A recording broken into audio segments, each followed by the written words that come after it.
അരുണാചൽ പ്രദേശ് 2016 വരെ കോൺഗ്രസിൻ്റെ ഗവൺമെൻറ്റായിരുന്നു, കോൺഗ്രസിൻ്റെ മുഖ്യമന്ത്രിയായിരുന്നു. അവിടെ അവർക്ക് നല്ല ഭൂരിപക്ഷം ഉണ്ടായിരുന്നു. ആ ഭൂരിപക്ഷം ഉണ്ടായിരുന്ന 44 സീറ്റ് 2016 അവർ ജയിച്ചിരുന്നു. 60 സീറ്റാണ് ആകെ.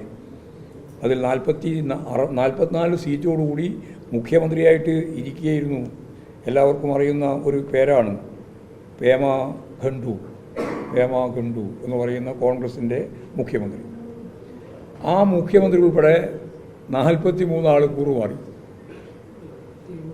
ആ മുഖ്യമന്ത്രി ഉൾപ്പെടെ 43 ആൾ കൂറുമാറി BJP ആദ്യം BJP ചേർന്നില്ല. ആദ്യം അവിടെ ഒരു പ്രാദേശിക പാർട്ടിയിൽ ചേർന്നു.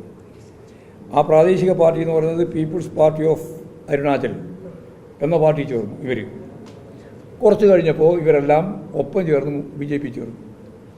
എന്നിട്ട് ഈ മുഖ്യമന്ത്രി ഉൾപ്പെടെയുള്ള കോൺഗ്രസ് ആയ BJPക്കാരെല്ലാം വീണ്ടും മത്സരിച്ചിട്ട് അവിടെ BJP മുഖ്യമന്ത്രിയായി.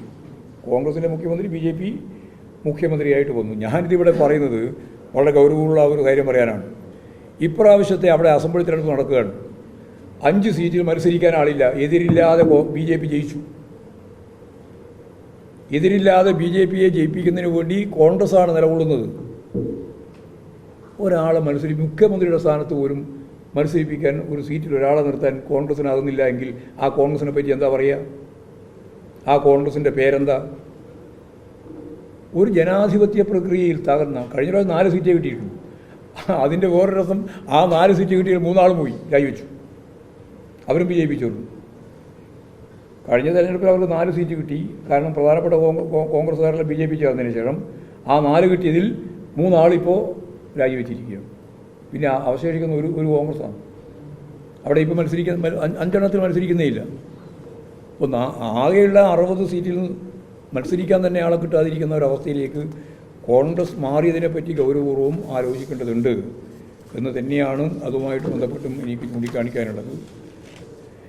ഇവിടെ പൗരത്വ പ്രശ്നം വളരെ സജീവമായ ചർച്ച തന്നെയാണ്. അതിലും അവർക്ക് യാതൊരു നിലപാടില്ല. കേരളത്തിൽ വന്നിട്ട് ചിലപ്പോഴൊക്കെ പറയുന്നു എന്നല്ല. അതിപ്പോൾ നിങ്ങളോട് തന്നെ പറഞ്ഞല്ലോ രാജ്മോഹൻ ഉണ്ണിത്താൻ.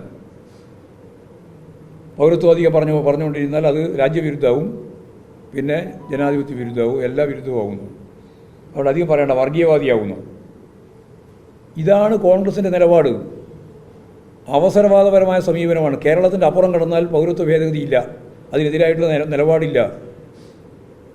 അവിടെ അഖിലേന്ത്യാ പ്രസിഡന്റിനോട് തന്നെ ചോദിച്ചപ്പോൾ നാളെ പറയാമെന്ന് പറഞ്ഞു. ഇത്രവരെ നാളെയായിട്ടില്ല. അതേപോലെ രാഹുൽ ഗാന്ധി ജാഥയൊക്കെ നടത്തിയിട്ട് വന്നിട്ടുണ്ട്. എന്നിട്ടും ഈ കാര്യം പരാമർശിച്ചിട്ടേ ഇല്ല. പൗരത്വ ഭേദഗതി നിയമമെന്ന ഒരു മതരാഷ്ട്രമാക്കാനുള്ള BJPയുടെ ഏറ്റവും ശരിയായ അവരാഗ്രഹിക്കുന്ന രീതിയിലുള്ള ഒരു നിലപാടിനെ അതിനിശിതമായിട്ട് വിമർശിക്കാൻ ഇടതുപക്ഷത്തിന് മാത്രമേ സാധിക്കുന്നുള്ളൂ. ഒരേ നിലപാട് സ്വീകരിക്കുന്നത് ഞങ്ങൾ മാത്രമാണ്. ഞങ്ങൾ അന്നും ഇന്നും ഒരേ നിലപാടാണ് സ്വീകരിച്ചത്. ഇത് മതരാഷ്ട്രത്തിലേക്കുള്ള യാത്രയാണ്.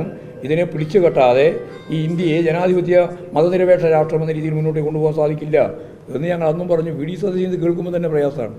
ഈ മുഖ്യമന്ത്രി എന്തിനാണ് ഇങ്ങനെ ഇത് തന്നെ പറഞ്ഞുകൊണ്ടിരിക്കുന്നത് എന്നാണ്. ഇതെന്നെ പറയും, ഇനിയും പറയും, ഈ തെരഞ്ഞെടുപ്പ് കഴിഞ്ഞാലും പറയും.